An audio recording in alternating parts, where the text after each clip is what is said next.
Hi అండి, అందరికీ welcome to Udaya vlogs. Last షార్ట్లో చెప్పాను కదా, బేలూరులో మేము నైట్ స్టే చేసామని. మార్నింగ్ ఫ్రెష్ అప్ అయిపోయి టెంపుల్కి అయితే వచ్చేసాము. మేము తీసుకున్న హోటల్కి ఆపోజిట్లోనే చాలా దగ్గరగా ఈ టెంపుల్ ఉందన్నమాట. ఈ టెంపుల్ మాత్రం ఒక హిందూ దేవాలయాల్లో ఒక పెద్ద దేవాలయం అట.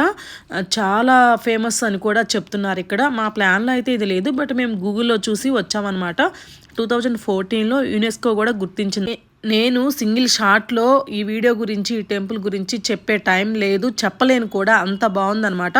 మస్ట్ అండ్ షుడ్ మీరైతే వెళ్ళండి, విజిట్ చేయండి. 1 మినిట్లో నేను చెప్పిన దానికంటే మీరు దగ్గరికి వెళ్ళి చూస్తే ఆ ఎక్స్పీరియన్స్ అయితే ఎక్సలెంట్గా ఉంటుంది.